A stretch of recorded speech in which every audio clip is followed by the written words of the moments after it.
Une photographe et des scientifiques, qui plus est des collègues de mon université que je ne connaissais pas. Donc l'université est très grande et c'est une université en arts, lettres, langues, donc les sciences humaines et sociales au sens large. Donc on est très nombreuses et nombreux et on ne se croise pas toujours. Donc enchantée de vous rencontrer, mes collègues du laboratoire Géode.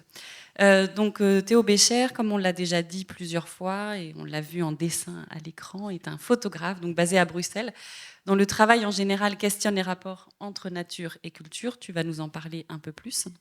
Et se penche sur l'impact de l'activité humaine sur les paysages ou sur la nature. Peut-être qu'il y a une différence entre cette notion de paysage et cette notion de nature.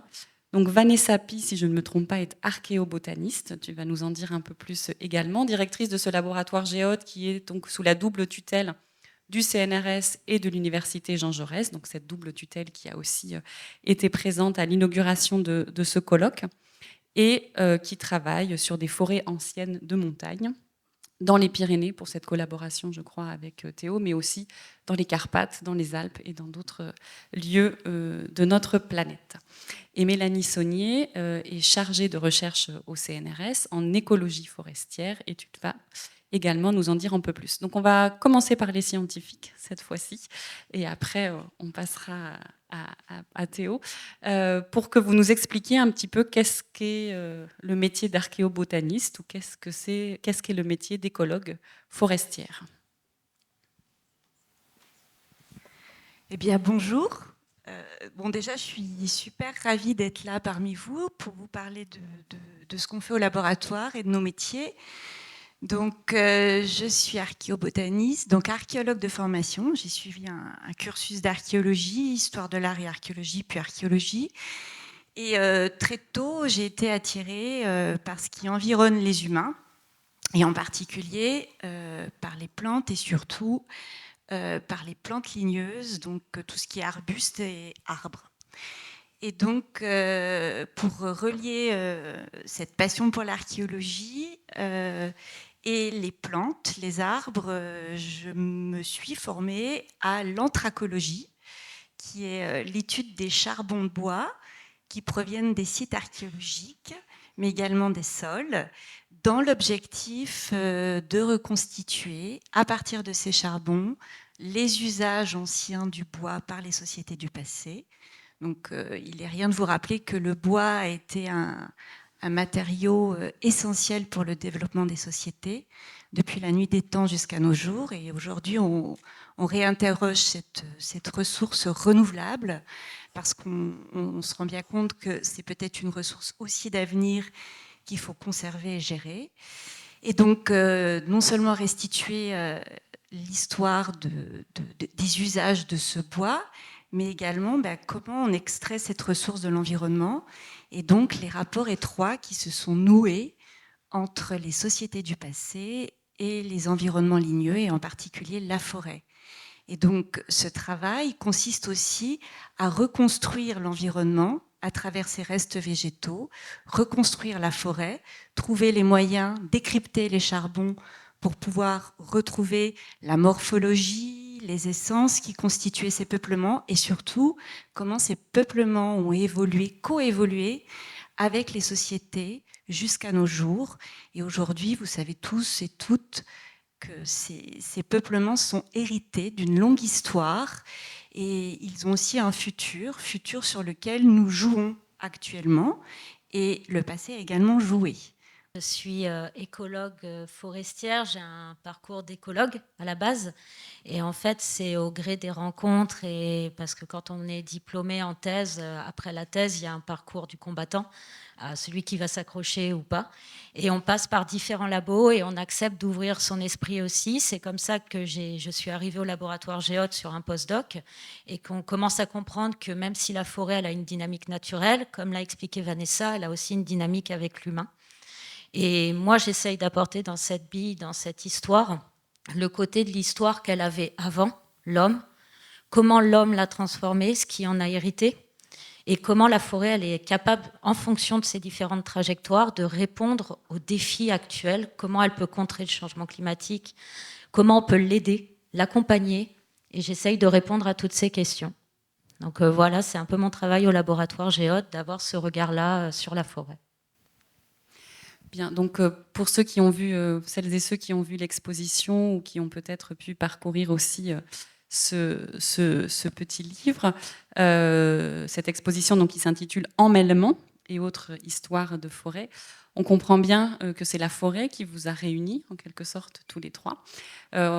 Il semble assez évident de comprendre pourquoi est-ce que Théo s'est rapproché du laboratoire Géode, mais j'aimerais bien quand même que tu nous le dises, c'est-à-dire, voilà, comment est-ce que c'est opéré ce choix, parce que peut-être que ça n'a pas été dit au cours de la matinée, mais dans la résidence 1+2, l'idée c'est que c'est les photographes qui arrivent en premier avec des projets, des idées dans la tête, et qui se mettent à explorer le tissu scientifique de la ville de Toulouse et à rechercher donc des laboratoires qui pourraient répondre à leurs interrogations, et dans ces laboratoires, des individus qui vont être prêts à jouer ce jeu de la collaboration avec les artistes. Donc pourquoi être allé vers Géode, et puis comment est-ce que vous avez donc terminé par travailler ensemble tous les trois? Oui, au moment où j'ai préparé le dossier pour la résidence, on avait une liste de laboratoires. Et donc, moi, je me suis naturellement intéressé à des labos plutôt de sciences humaines. Bon, après, Géode, c'est un peu tout. Et puis, au final, vous êtes ni l'une ni l'autre dans les sciences humaines, donc finalement, voilà. Mais c'est surtout les interrogations et les pistes de recherche que j'ai trouvées dans le laboratoire qui m'ont directement beaucoup intéressé sur l'idée de nature, sa redéfinition, la place de l'humain dans le paysage, l'utilisation du paysage, le rapport entre conservation et préservation et exploitation. Voilà, tout ça. Et puis forcément aussi les milieux que vous étudiez, donc la forêt, les milieux montagnards, c'est des choses qui me parlent beaucoup, voilà, par intérêt personnel. Et, donc c'était assez naturellement que je me suis dirigé vers Géode. Donc on va peut-être revenir sur cette interaction justement entre les milieux, donc entre ce milieu dit naturel et ce milieu dit culturel, qui serait peut-être le milieu donc, enfin, là où les humains interagissent. C'est assez intéressant de voir les liens que ça opère avec la table ronde précédente. Non, la question du vivant est au centre de ces deux travaux photographiques d'Almudena Romero ou de Théo Bécher, et la question de la relation entre humains et non humains, mais ce qui nous relie tous et ce qui relie ces deux travaux, c'est le vivant. Ce vivant qui interagit, ce vivant qui coévolue. Tu as employé le mot de coévolution également pour la forêt et l'exploitation, on va dire, humaine de certaines ressources forestières. Le mot de coévolution a été employé dans la table ronde précédente entre les insectes et les plantes. Donc on est vraiment dans une même dynamique sur des terrains, on va dire, complètement différents. Et Théo, peut-être peux-tu nous approfondir un petit peu ce questionnement que tu as sur l'interaction entre nature et culture, ou sur l'impact, enfin pourquoi ou comment est-ce que tu as commencé à t'intéresser à l'impact des êtres humains sur, je crois, ce que tu appelles plutôt des paysages? Oui, c'était en travaillant sur un projet précédent qui s'appelle Charbon Blanc et qui s'intéresse à la vallée de la Maurienne dans les Alpes où on produisait de l'aluminium. Où je me suis intéressé à cet endroit d'abord parce que je le trouvais très beau, et ensuite en remarquant assez rapidement que le paysage était vraiment façonné pour cette activité de production d'aluminium. Et ça m'a intéressé tout de suite de se poser la question de quelle était la place de l'humain finalement dans ces montagnes qui sont un peu le point culminant de ce que pourrait être l'idée de nature, le sublime, quelque chose de pur et auquel on ne peut pas toucher, et que bien sûr personne n'a envie de se dire qu'on met une usine au sommet d'une montagne, quoi. Donc là, c'était vraiment, on était dans un espèce dans une grosse ambivalence entre les sommets des montagnes, voilà, parc naturel, endroit vraiment ouais, le sublime, quoi, et le fond des vallées qui était vraiment des autoroutes, des usines assez polluées.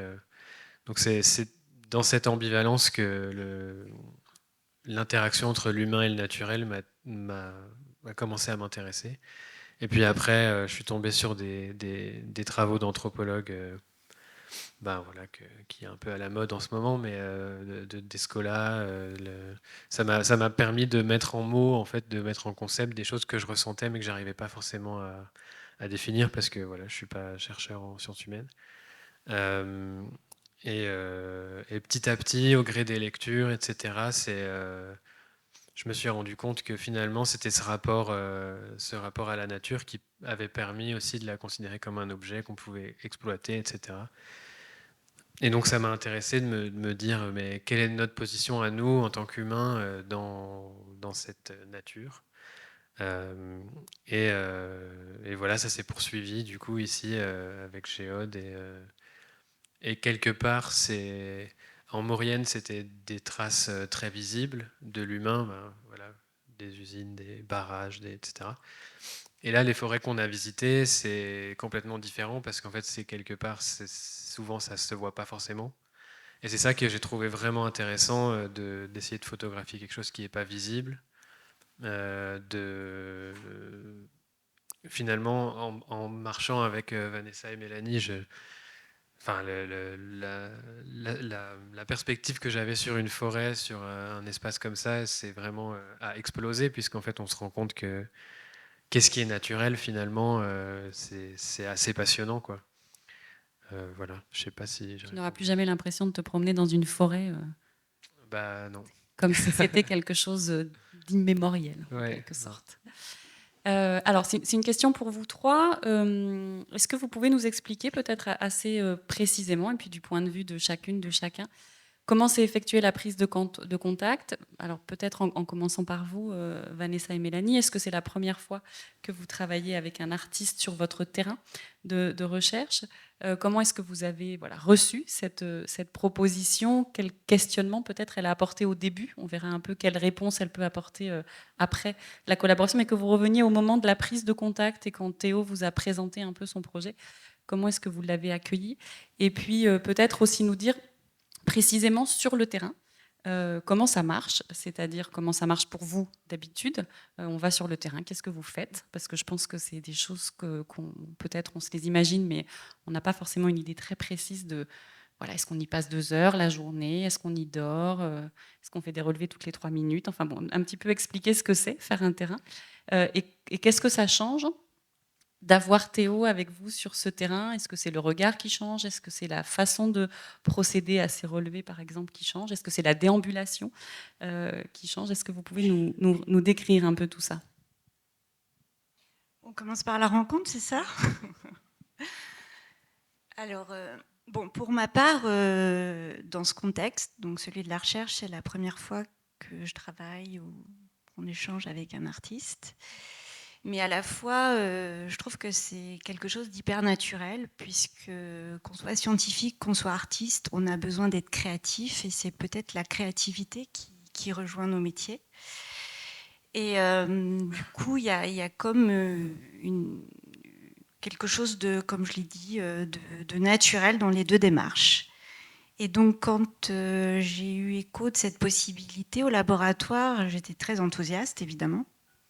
D'autant plus quand j'ai découvert sur Internet, donc je me suis précipitée sur Internet pour savoir qui était Théo et prendre connaissance de son travail, parce que je ne le connaissais pas auparavant. Et du coup, quand j'ai vu les photos en ligne qui étaient disponibles, je me suis dit, mais il y a comme une évidence dans la collaboration. Bon, notamment le lien avec le projet Charbon Blanc. Alors, en plus, je travaille sur les charbons. Mais aussi parce qu'à Géode, un des milieux sur lequel on travaille beaucoup, mais pas que, c'est la montagne. Donc déjà, il y avait un lien évident. Et bon, après, quand je me suis rendu compte qu'il pouvait photographier des souches et des arbres et qu'il apportait avec son travail une sensibilité particulière et surtout une forme d'authenticité qui m'a énormément frappée. Bon, bah alors là, j'étais à fond. Et ensuite, la rencontre a été organisée, hein, tout ça a été bien préparé. Donc, il est venu au laboratoire dans le cadre d'une causerie pour nous présenter ses différents projets, son travail, sa démarche. Et alors, bon, après, d'un point de vue calendrier, c'était pas la période idéale pour faire du terrain. Hein, on nous impose le calendrier. Donc, c'était l'hiver. Bon, généralement, on ne fait pas du terrain en hiver, très peu. On fait du terrain plutôt au beau jour. Et du coup, on a un peu forcé le terrain. Donc, il y avait des sorties qui étaient des sorties d'observation, notamment avec le feu. Et les collègues qui l'ont accompagné, parce que Mélanie et moi, on n'était pas les seuls à accompagner Théo. Il y a eu d'autres collègues du laboratoire qui ont participé au projet. Mais quand on est allé sur nos terrains qu'on partage avec Mélanie dans plusieurs de nos recherches, de nos projets, c'était plutôt une déambulation avec des observations, des explications. On s'est promené dans les bois. Et puis aussi, on a fait quelques démonstrations de... surtout toi. Toi, tu as fait l'échantillonnage, mais tu pourras en parler du coup. Et donc, ça a été vraiment voilà, une promenade et des échanges autour de ce qui nous entourait. Et c'était très plaisant. Moi, de mon côté, pour la rencontre, du coup, comme je viens d'être recrutée, ça fait 1 an à peu près que j'ai été recrutée au laboratoire Géode, j'étais pas encore arrivée à Toulouse. Donc au début, ma rencontre avec Théo, ça s'est fait en visioconférence. Et pour être tout à fait honnête, j'ai moins fait la connexion aussi vite que Vanessa. Moi, les premières photos, comme je l'ai dit, je suis plus côté écologue. Donc les photos de la Maurienne avec des industries d'aluminium, c'est pas l'endroit qui va me fasciner le plus ou m'attirer le regard tout de suite. Mais en discutant avec Théo, j'ai vu ce qu'il cherchait. Et là, j'ai plus compris comment on pouvait l'accompagner et l'aider. Et potentiellement aussi, nous, en ressortir quelque chose. Parce que ce qui est super intéressant dans nos métiers, et on l'a d'ailleurs dans des grilles d'évaluation de naturalité, etc., c'est d'aller avec des gens qui n'ont pas du tout le regard de biologistes, d'écologues ou de choses comme ça, pour avoir leur perception de la forêt. Et ce qui est super intéressant, et ce qui a été intéressant avec Théo, c'est qu'on l'a emmené. La première forêt est un terrain qu'on connaît très bien avec Vanessa, sur lequel on travaille, où on a commencé à collaborer ensemble. Et c'est tout sauf une forêt naturelle. Mais les gens, quand ils arrivent dans cette forêt, sont fascinés par cette forêt. Elle est belle, mais elle est empreinte d'humain. Mais on ne peut pas faire plus humain comme forêt.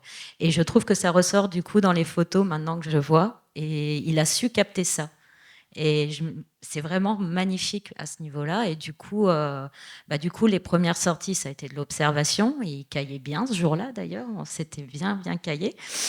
Et la deuxième fois, je l'ai emmené sur un terrain où j'avais besoin d'aller refaire des prélèvements avec un deal entre nous deux. C'était de le faire découvrir encore une autre forêt qui était une évolution moins humaine que la précédente. Et pourtant dans un contexte minier aussi, mais on retrouve plus de naturalité dans cette forêt. Donc l'avantage de voir encore un stade au-dessus, une autre physionomie forestière, mais aussi l'intérêt pour nous d'en tirer des photos de nos pratiques dans la forêt justement, de quand on prélève, etc. Parce qu'on n'a pas le regard de Théo, on n'a pas ce regard et cette capacité à capter ce qu'on essaye de faire et d'en mettre une essence derrière. Et ça a été super intéressant et du coup hyper positif quoi, pour nous tous. Et puis je pense que tout s'est bien passé avec Théo, on s'est toujours bien entendu et puis ça a été des moments de complicité quoi. Donc merci. Peut-être ton point de vue, Théo, sur ce terrain, sur cette rencontre et ce terrain. Comme disait Vanessa, ça a été plutôt bien préparé à l'avance, ça s'est fait assez rapidement. D'ailleurs, je vous remercie de la disponibilité dont vous avez fait preuve, parce qu'effectivement, c'était pas du tout le moment pour aller en montagne en mars-avril, surtout à Bernadous, qui est la première photo du livre, où il fait vraiment pas très très chaud. Mais justement, ça a été cette sortie-là, ça a été vraiment un moment où j'ai compris que j'avais visé juste en m'intéressant à Géode et puis en vous rencontrant. Parce que justement, c'était exactement à ça que je voulais m'intéresser, donc à ces forêts qui paraissent, comme tu dis, naturelles et magnifiques et qui sont vraiment un résultat d'une coévolution avec l'humain vraiment très très impactante. Et voilà, c'était du coup une très belle entrée en matière, quoi. Tu voulais rajouter quelque chose? Oui, un petit détail, mais par rapport en fait à la vision qu'il a pu nous apporter. Donc on a aussi fait, on n'a pas fait que du terrain, on a également partagé des moments en laboratoire. Et donc, concernant les charbons de bois, on les observe avec des équipements scientifiques et en particulier des microscopes. Et donc, nous, quand on observe ces charbons au microscope, on recherche la forme des cellules, on recherche la régularité de ces cellules, on les observe et on a besoin de les voir toutes de façon très claire, avec leur aménagement. Donc, c'est très géométrique tout ça, très mesuré. Et donc, Théo m'a fascinée parce qu'il a passé, d'ailleurs, il y a des photos dans le livre, hein. Il a passé un moment au microscope et il a tout déconstruit. Absolument tout. Donc je me suis dit, mais en fait, qu'est-ce qu'il observe? En fait, on ne voit plus rien. Donc on voit plus que nous cherchons nous, mais on voit ce que lui cherche en tant qu'artiste. Et finalement, le résultat, et surtout quand on va voir ces photos à l'expo, elles sont géniales. Moi, j'adore. Je ne sais pas, elles ne sont pas là. Celle, voilà, c'est pas ma préférée. Mais en fait, on ne voit plus du tout ce que le chercheur cherche, mais on voit ce que l'artiste a trouvé. Et donc, une lecture complètement différente et métamorphosée de... Alors, c'est pas celle-là qui est... Mais c'est pas grave. Alors, merci beaucoup parce que c'est une transition parfaite pour la question suivante que je veux poser à Théo, qui est sur les différents types de prises de vue, justement. Donc, effectivement, il y a eu du travail sur le terrain, avec des prises de vue en extérieur qu'on reconnaît assez facilement. Mais ensuite, il y a au moins 2 autres types de prises de vue qui est à partir des échantillons, donc ces prises de vue au microscope, et ensuite également des prises de vue d'artefacts que tu as trouvés au Muséum d'histoire naturelle. Alors, est-ce que tu pourrais expliquer un petit peu ces 3 ou s'il y en a plus de types de prises de vue et comment, dans ton intention à toi, ces différentes façons de parler de la forêt ou de parler du vivant dialoguent entre elles dans cette exposition et dans cet ouvrage? Oui, donc il y a effectivement des photos faites sur les terrains, des photos au muséum et au laboratoire, il y a ces charbons et il y a aussi des échantillons de bois, je sais pas comment on appelle, une coupe transversale. Ouais. Voilà, et des carottes prélevées dans les arbres. Ben oui, pour moi, l'idée, c'était de réfléchir en fait à un contexte,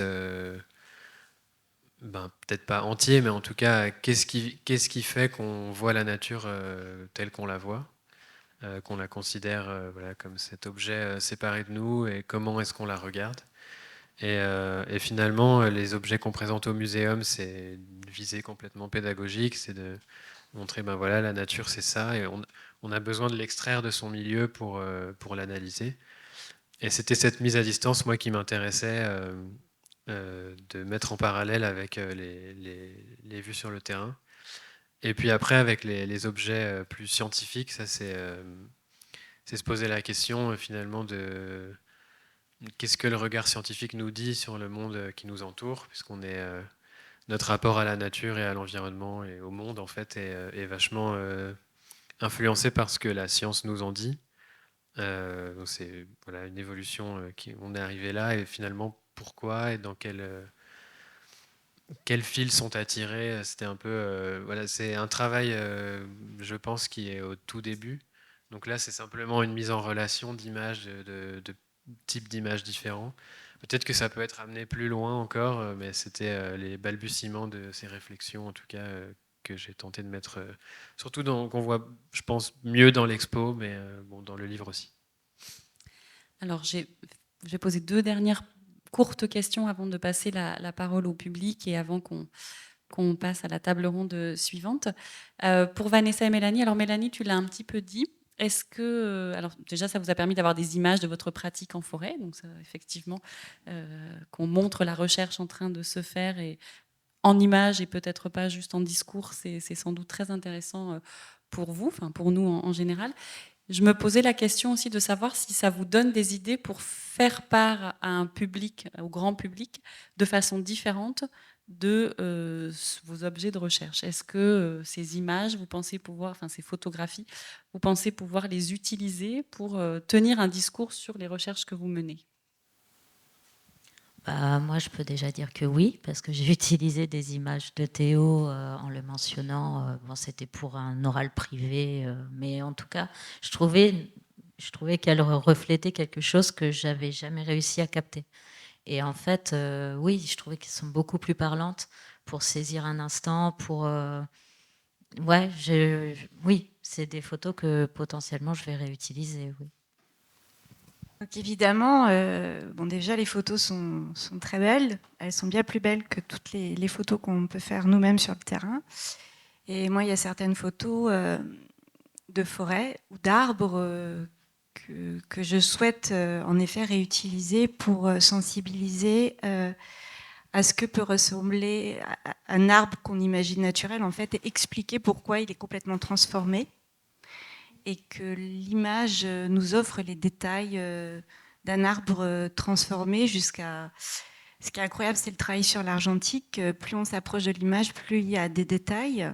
Et puis nous, on va plus loin dans les détails avec la microscopie et d'autres outils. Et c'est peut-être faire ce parallèle en utilisant ces images, par exemple, qui pourrait être intéressant.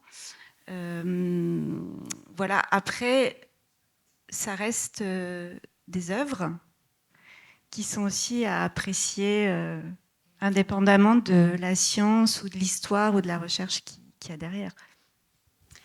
Alors, je vais finir par cette question qui est peut-être plutôt une réflexion, puisque Fabien Ribéry, qui est ici présent, je crois, écrit dans le texte introductif de l'exposition et de l'ouvrage que tes photographies sont avant tout des cosa mentale, avec mon meilleur accent espagnol en italien, et une sorte de méditation poétique fine sur l'autonomie du vivant. Donc, je ne sais pas si c'est une question, mais comment est-ce que toi, tu appréhendes le fait de réussir par la production de ces images à tenter de nous faire comprendre à nous, spectatrices et spectateurs, cette trace, on va dire, cette présence assez invisible, en fait, parce qu'il y a beaucoup de photographies, si on n'a pas l'explication derrière de la démarche du terrain, nous, voilà, profanes de la forêt, on va sans doute se dire que c'est une très belle forêt et qu'on aurait bien envie de s'y promener. Comment est-ce que tu appréhendes et comment est-ce que tu recherches cette trace, si infime soit-elle, pour pouvoir nous la présenter en images? Je dirais que ça dépend un petit peu des projets. C'est un peu ce que je disais tout à l'heure, où dans mon précédent travail, c'était quelque chose de plus évident visuellement. Donc là, c'était peut-être plus dans une mise en parallèle de différentes choses. Et ici, dans le travail en résidence, c'est ce que je disais tout à l'heure aussi, c'est de photographier ce qui n'est pas forcément visible, de tenter de suggérer des choses sans vraiment les dire directement, puisqu'en fait, dans ce qu'on a sous les yeux, finalement, dans le réel, c'est pas forcément des choses qui sont évidentes. Donc c'est de parvenir à soulever un peu une forme de doute, mais c'est jamais clairement expliqué. Enfin, sauf quand je le fais, et puis un peu dans les légendes du livre à la fin. Mais je trouve que il y a quelque chose d'impactant aussi à ce que le ou la spectateur puisse se faire son chemin. C'est pour ça aussi que dans l'expo, j'ai pas mis de légende, même si je commence à me demander si c'était une bonne idée. Il est peut-être encore temps de... Ouais, j'y pense. Mais oui, voilà, c'est dans quelque chose de... C'est un peu de l'indicible aussi. Enfin, voilà, c'est... Très bien, indicible, ce sera une très bonne transition avec ce côté de... On garde un peu de mystère. le mystère de la... Débrouillez-vous. Alors peut-être très rapidement, s'il y a des questions du public pour Théo, Vanessa ou Mélanie. Oui, merci. Je ne sais pas qui va répondre à cette question, mais je crois que, bien sûr, c'est important de sentir, encore plus que de comprendre l'essence d'un lieu dans lequel on se trouve, plus la sentir, mais dans quelle mesure quelqu'un qui n'a pas des notions d'écologue ou de spécialiste des forêts, se trouvant dans un lieu comme celui que vous avez visité ensemble, peut malgré tout percevoir cette essence, ces caractéristiques, c'est-à-dire la présence plus ou moins importante de l'humain en étant dans un lieu où l'urbain reste quand même lointain, pas visible, mais comment on peut sentir sans avoir des notions précises d'écologie forestière? Alors moi, je vais essayer de vous répondre. Pour moi, il y a un mot qui est clair et qui traduit cette prise d'humain, c'est la régularité. Si on rentre dans une forêt où tout semble très régulier, c'est qu'il y a de l'humain derrière. La nature en elle-même ne fait pas les choses très régulières, au contraire. Et du coup, c'est ce que j'aime bien dans l'idée de l'emmêlement, parce que pour moi, ça reflète réellement... En fait, la première question qu'on a dans un questionnaire qui a été établi par le WWF pour évaluer le degré de naturalité d'une forêt, c'est il faut que ce soit posé à un profane, si j'ose dire le terme. Quelle sensation avez-vous dans cette forêt ? Et en général, quand on est dans les forêts, moi j'ai fait le test avec une de nos collègues qui est au laboratoire Géode, Magali Philippe, quand on était dans les vieilles forêts en Roumanie. Quelle sensation as-tu ? C'est le bazar. Tu te sens bien ? Pas tellement. Elle est perdue, il y a les arbres qui sont couchés dans tous les sens, et bien pourtant ça c'est une forêt où il y a peu d'empreintes humaines, finalement. Donc en fait, c'est cette ambiguïté entre l'endroit où les gens se sentent bien, qui pensent être une belle forêt, mais qui est une très belle forêt quand même, hein, attention, et l'endroit où on est dans un vrai fonctionnement naturel, et ce qui est pour nous, enfin pour mon regard à moi, me paraît encore plus beau. Mais voilà, après tout est avis d'observation Et du coup, par rapport à cette régularité, comme l'a très bien dit Mélanie, c'est pour ça que j'étais un peu, moi, interloquée par la question. Parce qu'en fait, quand on n'est pas préparé à comprendre la forêt, une forêt régulière avec des fûts bien droits, c'est ce que dessinent les enfants, c'est la perception dont on a de la forêt depuis qu'on est tout petit. Une forêt avec des grands fûts et des grands arbres bien droits. Et donc, du coup, quelqu'un qui n'est pas équipé pour lire ça, je pense que c'est très difficile d'essayer de détecter l'humain et de le détecter naturellement sans être préparé. Moi, j'avais une question pour Théo. Comment est-ce que tu as fait pour réaliser techniquement les photos au microscope à l'argentique, du coup ? Non. Non, c'était simplement avec le microscope du labo qui est équipé d'un appareil photo et que j'ai passablement détraqué, je crois. Ça a pris un peu de temps à le remettre en état. Mais voilà, c'était le prix à payer. Merci beaucoup. On peut vous remercier pour Merci cette table beaucoup, ronde. Vanessa, Merci Vanessa, Mélanie, merci Théo, pour vos échanges. merci Mélanie.